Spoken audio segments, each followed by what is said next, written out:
Hi friends, എല്ലാവർക്കും നമ്മുടെ പുതിയ ഒരു വീഡിയോയിലേക്ക് സ്വാഗതം. ഈ ഒരു വീഡിയോയിൽ ഞാൻ നിങ്ങളിലേക്ക് പരിചയപ്പെടുത്തി തരുന്നത് എസ് എസ് സിയിൽ എങ്ങനെ രജിസ്റ്റർ ചെയ്യുക എന്നതാണ്. നിങ്ങൾ തമ്മിൽ കണ്ടതുപോലെ തന്നെ നമ്മൾ കൂടുതലായിട്ട് നിങ്ങൾക്ക് വലിച്ചു നീട്ടിപ്പരത്താതെ വളരെ ചുരുക്കത്തിൽ എന്നാൽ എല്ലാ കാര്യങ്ങളും ഉൾക്കൊള്ളിച്ചുകൊണ്ട് ഞാൻ ഈ വീഡിയോ നിങ്ങൾക്ക് പ്രസന്റ് ചെയ്യുന്നത്. അപ്പോൾ ഇതുപോലെയുള്ള ഉപകാരപ്പെടുന്ന ഇൻഫോർമേറ്റീവ് എന്ന വീഡിയോസ് നിങ്ങൾക്ക് ലഭിക്കുവാൻ തീർച്ചയായിട്ടും നമ്മുടെ ചാനൽ സബ്സ്ക്രൈബ് ചെയ്ത് വെച്ചേക്കുക. വീഡിയോക്ക് ഇപ്പം തന്നെ ഒന്ന് ലൈക്ക് കൂടി ചെയ്ത് വെച്ചേക്കുക. ഓക്കെ, നിങ്ങൾ ആദ്യം തന്നെ നിങ്ങളുടെ മൊബൈൽ ഫോണിൽ അപ്ലൈ ചെയ്യാൻ പറ്റും. അതുപോലെ തന്നെ രജിസ്ട്രേഷൻ ചെയ്യാൻ പറ്റും. നിങ്ങളുടെ PC-യിലും ലാപ്ടോപ്പിലും എല്ലാം പറ്റുന്നതായിരിക്കും. നിങ്ങൾ ഗൂഗിൾ ആപ്ലിക്കേഷൻ ഓപ്പൺ ചെയ്യുക, SSC രജിസ്ട്രേഷൻ ടൈപ്പ് ചെയ്ത് കൊടുക്കുക. ഇവിടെ നിങ്ങൾക്ക് ഫസ്റ്റ് ലിങ്കിൽ തന്നെ ക്ലിക്ക് ചെയ്ത് കഴിഞ്ഞാൽ നിങ്ങൾക്ക് ഇവിടെ കാണാൻ സാധിക്കുന്നതായിരിക്കും നമ്മുടെ സ്റ്റാഫ് സെലക്ഷൻ കമ്മീഷൻ എന്ന് പറഞ്ഞിട്ടുള്ള ഈ ഒരു വെബ്സൈറ്റിലോട്ട് നിങ്ങൾ ഇവിടെ വരുന്നതായിരിക്കും. സോ ഓക്കെ, അപ്പോൾ നമുക്ക് ലോഗിൻ ടു യുവർ അക്കൗണ്ടിന്റെ പേജാണ് വന്നിട്ടുള്ളത്. സോ നിങ്ങൾ ആദ്യം തന്നെ സെലക്ട് ചെയ്ത് കൊടുക്കുന്നത് ന്യൂ രജിസ്ട്രേഷൻ ആണ് കേട്ടോ. അപ്പോൾ താഴത്തേക്ക് ന്യൂ കാൻഡിഡേറ്റ് എന്ന ബട്ടൺ ക്ലിക്ക് ചെയ്യുക, നിങ്ങൾക്ക് ഈ പേജിലോട്ട് വന്നായിരിക്കും. വൺ ടൈം രജിസ്ട്രേഷൻ ആണ് ഇത് ചെയ്യുന്നത്. അപ്പം സ്റ്റാഫ് സെലക്ഷൻ കമ്മീഷനിൽ നമുക്ക് എങ്ങനെയാണ് വൺ ടൈം രജിസ്ട്രേഷൻ ചെയ്യാമെന്ന് നോക്കാം. നിങ്ങൾക്ക് കൊടുക്കേണ്ടത് personal details, password, additional details, declaration. ഈ 4 ഓപ്ഷൻസ് ആണ് നമുക്ക് കൊടുത്തു കഴിഞ്ഞാൽ നമുക്ക് ഇതിൽ രജിസ്ട്രേഷൻ കംപ്ലീറ്റ് ആവുന്നതായിരിക്കും. നെക്സ്റ്റ് ബട്ടൺ ക്ലിക്ക് ചെയ്ത് കഴിഞ്ഞാൽ നിങ്ങൾക്ക് ഇവിടേക്ക് കാണാൻ സാധിക്കും one time registration personal details നമ്മൾ ആദ്യം കൊടുക്കുന്നത്. അപ്പൊ നമുക്ക് പേഴ്സണൽ ഡീറ്റെയിൽസിൽ ഫസ്റ്റ് ഓപ്ഷൻ വന്നിട്ടുണ്ട് do you have a Aadhaar card ആണ് കാണിക്കുന്നത്. അപ്പൊ നിങ്ങൾക്ക് ആധാർ കാർഡ് ഉണ്ട് എന്നുണ്ടെങ്കിൽ എസ് എന്ന ബട്ടൺ ക്ലിക്ക് ചെയ്തിട്ട് നിങ്ങൾ ആധാർ കാർഡ് നമ്പർ നിങ്ങൾ ഇവിടെ എൻ്റർ ചെയ്ത് കൊടുക്കുക.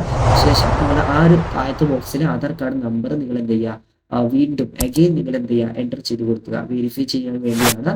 അതിന് ടൈപ്പ് ഓഫ് ഐഡന്റിഫിക്കേഷൻ കാർഡാണ് ചോദിക്കുന്നത്. അത് നിങ്ങൾ സെലക്ട് ചെയ്ത് കൊടുക്കാവുന്നതാണ്. ഓക്കെ, ശേഷം അത് നിങ്ങൾക്ക് സെലക്ട് ചെയ്യേണ്ട ആവശ്യം വരുന്നില്ല.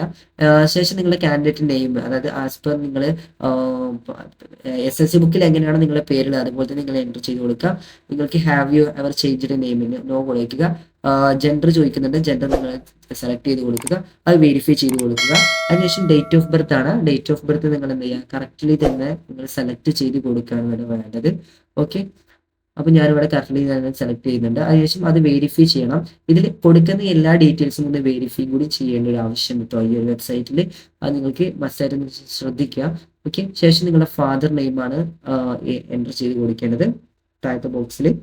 അതും നിങ്ങളുടെ എങ്ങനെയാണോ SSC ബുക്കിലുള്ളത് അതുപോലെ തന്നെയാണ് നിങ്ങൾ ഇവിടെ എഴുതി കൊടുക്കേണ്ടത്. ഓക്കെ, മാർട്ടിക്കുലേഷൻ സർട്ടിഫിക്കറ്റ് പറഞ്ഞാൽ നിങ്ങളുടെ SSC ബുക്കാണ്. ആ ഒരു കാര്യം കൂടി മനസ്സിലാക്കി വെക്കുക.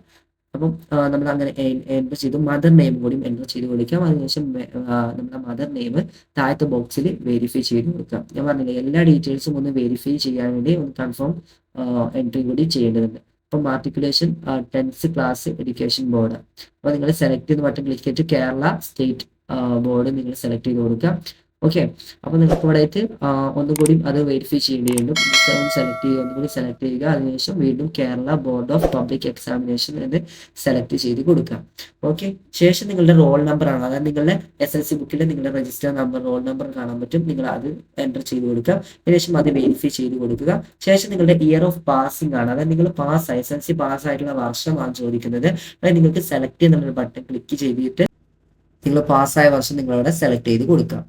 ഓക്കെ, അപ്പോൾ ഈ ഒരു കാര്യങ്ങളൊക്കെ മസ്റ്റായിട്ട് ശ്രദ്ധിച്ച് ചെയ്തിട്ടുണ്ടെന്ന് വിചാരിക്കുന്നു. ശേഷം നെക്സ്റ്റ് നിങ്ങൾക്ക് അത് വെരിഫൈ ചെയ്യേണ്ടതുണ്ട്. കൊടുക്കുക highest level of education qualification. അത് നിങ്ങൾ ഇപ്പം ഏത് രീതിയിലാണ്, ഇപ്പം ഗ്രാജുവേഷൻ ആയിട്ടുണ്ടെങ്കിൽ ഗ്രാജുവേഷൻ സെലക്ട് ചെയ്ത് കൊടുക്കാം. പോസ്റ്റ് ഗ്രാജുവേഷൻ ആണെങ്കിൽ അത് നിങ്ങൾക്ക് സെലക്ട് ചെയ്ത് കൊടുക്കാവുന്നതാണ്. നിങ്ങളുടെ മൊബൈൽ നമ്പർ, അതായത് കാൻഡിഡേറ്റ്സ് ആരാണോ നമ്മൾ അപ്ലൈ ചെയ്യുന്നത് അവരുടെ മൊബൈൽ നമ്പർ എൻ്റർ ചെയ്ത് കൊടുക്കുക. ശേഷം നിങ്ങളുടെ ഇമെയിൽ ID, അതായത് മൊബൈൽ നമ്പർ എൻ്റർ ചെയ്ത് കഴിഞ്ഞാൽ അത് വെരിഫൈ ചെയ്യാൻ വേണ്ടി സെൻഡ് OTP എന്നൊരു ബട്ടൺ വരുന്നതായിരിക്കും. ആ ബട്ടൺ ക്ലിക്ക് ചെയ്തിട്ട് നിങ്ങളുടെ മൊബൈൽ നമ്പറിലേക്ക് ഒരു OTP വരും. ആ ഒരു OTP നിങ്ങൾ ഒരു ബോക്സിൽ എൻ്റർ ചെയ്ത് കൊടുക്കുകയാണ് വേണ്ടത്. ഓക്കെ, അപ്പം എൻ്റർ ചെയ്ത് കഴിഞ്ഞാൽ തന്നെ നമ്മുടെ മൊബൈൽ നമ്പർ വെരിഫിക്കേഷൻ കംപ്ലീറ്റ് ആകുന്നതായിരിക്കും. അപ്പോൾ നമുക്ക് ഇവിടെ കാണാൻ പറ്റും വാലിഡേറ്റഡ് എന്ന് കാണിക്കുന്നുണ്ട്. അതുപോലെ തന്നെ ഇമെയിൽ IDയും എൻ്റർ ചെയ്ത് കൊടുക്കുക. ഇമെയിൽ ID എൻ്റർ ചെയ്തതിനു ശേഷം താഴത്ത് കണ്ട എൻ്റർ ഇമെയിൽ OTP, അതായത് നമ്മുടെ ഇമെയിലിലേക്കും ഒരു OTP വരുന്നതായിരിക്കും. ആ ഒരു OTP നിങ്ങളുടെ ബോക്സിൽ എൻ്റർ ചെയ്തതിനു ശേഷം വാലിഡേറ്റ് ചെയ്ത് കൊടുക്കുക. അതിനുശേഷം താഴത്ത് കാണുന്ന സേവ് ആൻഡ് നെക്സ്റ്റ് എന്നുള്ള പേജിൽ ക്ലിക്ക് ചെയ്ത് കൊടുക്കുക. ആ ബട്ടൺ ക്ലിക്ക് ചെയ്യുക. ഒന്നുകൂടി ജസ്റ്റ് ഒന്ന് മുകളിലോട്ട് പോയിട്ട് എല്ലാ കാര്യങ്ങളും കൊടുത്തത് കറക്റ്റ് അല്ല എന്ന് കൂടി ചെക്ക് ചെയ്യുക. അതിനുശേഷം നിങ്ങൾക്ക് എന്ത് ചെയ്യുക, സേവ് ആൻഡ് നെക്സ്റ്റ് എന്നുള്ള ബട്ടൺ ക്ലിക്ക് ചെയ്ത് കൊടുക്കുക. ഓക്കെ,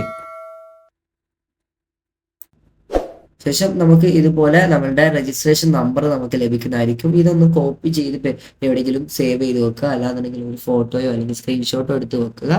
ഓക്കെ, ശേഷം നിങ്ങൾക്ക് താഴത്ത് കണ്ടിന്യൂ എന്നുള്ള ബട്ടൺ കാണാൻ പറ്റും. നിങ്ങൾ അത് ക്ലിക്ക് ചെയ്ത് മുന്നോട്ട് പോവുക. ഓക്കെ,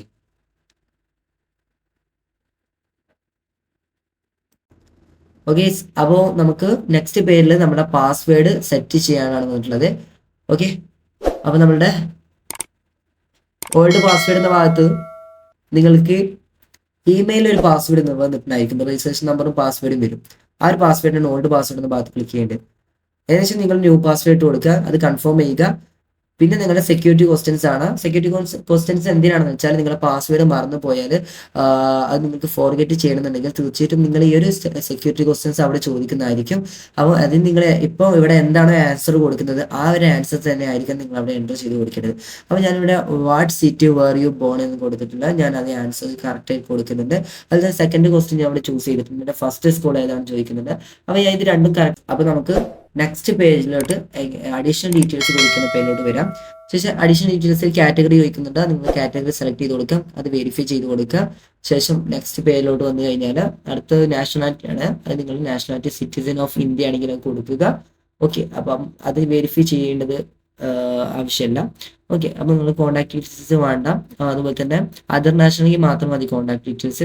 വിസിബിൾ ഐഡന്റിഫിക്കേഷൻ മാർക്കാണ് ചോദിക്കുന്നത്. അത് നിങ്ങളുടെ SSLC ബുക്കിൽ കാണാൻ സാധിക്കും. അത് നിങ്ങളിവിടെ തെറ്റാതെ എൻ്റർ ചെയ്ത് കൊടുത്താൽ മതി. അതായത് പിന്നെ നമുക്ക് ബെഞ്ച് മാർക്ക് എന്തെങ്കിലും ഡിസേബിലിറ്റി ഉണ്ടെന്നുണ്ടെങ്കിൽ ബട്ടൺ ക്ലിക്ക് ചെയ്തിട്ട് നമുക്ക് എന്താണ് ഡിസേബിലിറ്റി അത് നിങ്ങൾ ടൈപ്പ് ചെയ്ത് കൊടുക്കാവുന്നതാണ്. നോ ആണെന്നുണ്ടെങ്കിൽ നോ ബട്ടൺ ക്ലിക്ക് ചെയ്ത് കൊടുത്താൽ മതി. അപ്പോൾ നമുക്ക് ടൈപ്പ് ചെയ്യേണ്ട ആവശ്യം വരുന്നില്ല. സോ ഓക്കെ, ഉദാഹരണങ്ങളാണ് കൊടുത്തിട്ടുള്ളത് കാണാൻ സാധിക്കും. അപ്പോൾ എനിക്ക് ഇനി പെർമനന്റ് അഡ്രസ്സ് ഉണ്ട്, അതായത് ഡിസേബിലിറ്റി സർട്ടിഫിക്കറ്റ് നമ്പർ ചോദിക്കുന്നുണ്ട്, അത് കൊടുക്കാം. പെർമനന്റ് അഡ്രസ്സ് നിങ്ങൾ എന്ത് ചെയ്യുക, കറക്റ്റ് ആയിട്ട് നിങ്ങൾ ആധാർ കാർഡിൽ എങ്ങനെയാണോ ഉള്ളത് അതുപോലെ തന്നെ നിങ്ങൾ എന്ത് ചെയ്യുക, എഴുതി കൊടുക്കുക. സ്റ്റേറ്റ് ചോദിക്കുന്നുണ്ട്, സ്റ്റേറ്റ് കൊടുക്കുക. ഡിസ്ട്രിക്ട് സെലക്ട് ചെയ്യാൻ പറയുന്നുണ്ട്, അപ്പോൾ നിങ്ങൾ കറക്റ്റ് ആയിട്ട് കൊടുക്കുക. പിൻകോഡ് എൻ്റർ ചെയ്യാൻ പറയുന്നുണ്ട്, കറക്റ്റ് ആയിട്ട് തന്നെ നിങ്ങളുടെ പിൻകോഡ് നിങ്ങൾ എൻ്റർ ചെയ്ത് കൊടുക്കുക. ഓക്കെ, അപ്പോൾ നിങ്ങൾക്ക് കാണാൻ സാധിക്കും is present address same S permanent address. S ആണെങ്കിൽ എസ് കൊടുക്കുക, അല്ലാതെങ്കിൽ നോ എന്ന് ബട്ടൺ ക്ലിക്ക് ചെയ്തിട്ട് നിങ്ങളുടെ ഇപ്പോഴത്തെ പ്രസന്റ് അഡ്രസ് ഏതാണോ അത് നിങ്ങളിവിടെ എൻ്റർ ചെയ്ത് കൊടുക്കാവുന്നതാണ്. ഓക്കെ, അപ്പോൾ നമുക്ക് നെക്സ്റ്റ് പേജിലോട്ട് പോകാം. സേവ് ആൻഡ് നെക്സ്റ്റ് എന്ന ബട്ടൺ ക്ലിക്ക് ചെയ്ത് കഴിഞ്ഞാൽ നമുക്ക് അവസാനത്തെ ഡിക്ലറേഷൻ പേജിലോട്ട് നിങ്ങൾ എത്തിയിട്ടുണ്ട്. ഇവിടെ നിങ്ങൾക്ക് കാണാൻ സാധിക്കും വൺ ടൈം രജിസ്ട്രേഷൻ ഡിക്ലറേഷൻ ആണ്. അപ്പം രണ്ട് സൂചനകളാണ് കൊടുത്തിട്ടുണ്ട്. അതിന് നിങ്ങൾക്ക് വായിച്ച് നോക്കുക. അതിനുശേഷം താഴത്ത് കാണുന്ന ബോക്സ് ടിക്ക് മാർക്ക് ചെയ്യുക. അതിനുശേഷം പ്രിവ്യൂ OTR, അതായത് നമ്മുടെ വൺ ടൈം രജിസ്ട്രേഷൻ്റെ OTR ജസ്റ്റ് ഒന്ന് അതിൻ്റെ പ്രിവ്യൂ നിങ്ങൾക്ക് കാണാൻ സാധിക്കുന്നതായിരിക്കും. ഇതാണ് നമ്മളിപ്പോൾ ചെയ്തു വെച്ചിട്ടുള്ളത്. എല്ലാം കറക്റ്റ് അല്ലേ എന്ന് ജസ്റ്റ് മനസ്സിലാക്കുക. മനസ്സിലാക്കിയ ശേഷം മുകളിലായിട്ട് നിങ്ങൾക്ക് പ്രിന്റ് ബട്ടൺ ക്ലിക്ക് ചെയ്ത് കഴിഞ്ഞാൽ നിങ്ങൾക്ക് ഇത് ഡൗൺലോഡ് ചെയ്തെടുക്കാൻ പറ്റുന്നതായിരിക്കും. ഓക്കെ, നമുക്ക് ഇതുപോലെ തന്നെ ഡൗൺലോഡ് ചെയ്തിട്ട് നമ്മുടെ മൊബൈലിലാണെങ്കിലും ഇതിലൊക്കെ സൂക്ഷിച്ച് വെക്കാൻ പറ്റുന്നതായിരിക്കും. സോ നിങ്ങൾക്ക് ഇവിടെ ഡിക്ലെയർ എന്ന ബട്ടൺ കാണാൻ പറ്റും, അത് നിങ്ങൾ ക്ലിക്ക് ചെയ്ത് കൊടുക്കുക. ഇപ്പം നിങ്ങൾ കാണാൻ പറ്റും സക്സസ് ഡിക്ലറേഷൻ സബ്മിറ്റഡ് സക്സസ്ഫുള്ളി എന്ന് കാണിക്കുന്നുണ്ട്. അങ്ങനെ നമുക്കിപ്പോൾ വൺ ടൈം രജിസ്ട്രേഷൻ SSCയിൽ കഴിഞ്ഞിട്ടുണ്ട്. അപ്പോൾ ഇത്രയേ ഉള്ളൂ. ഇത്രയും സിമ്പിൾ ആയതുകൊണ്ട് തന്നെ നമുക്ക് എന്ത് ചെയ്യാൻ പറ്റും, നമ്മുടെ വൺ ടൈം രജിസ്ട്രേഷൻ നമുക്ക് ചെയ്തെടുക്കാൻ പറ്റുന്നതായിരിക്കും. സോ ഇനി നമുക്ക് എക്സാമിനേഷൻ കാര്യങ്ങളൊക്കെ വരികയാണെങ്കിൽ ലൈവ് എക്സാമിനേഷൻ്റെ താഴത്തായിരിക്കും കാണാൻ സാധിക്കുക. ഇപ്പം ലൈവ് എക്സാമിനേഷൻ ഒന്നുമില്ല, അതുകൊണ്ടാണ്. അതിനുശേഷം നിങ്ങൾക്ക് അത് അപ്ലൈ ചെയ്യാൻ പറ്റുന്നത്. അപ്ലൈ ബട്ടൺ ക്ലിക്ക് ചെയ്തിട്ട് നിങ്ങൾക്കത് അപ്ലൈ ചെയ്യാവുന്നതാണ് എക്സാമിനേഷന്.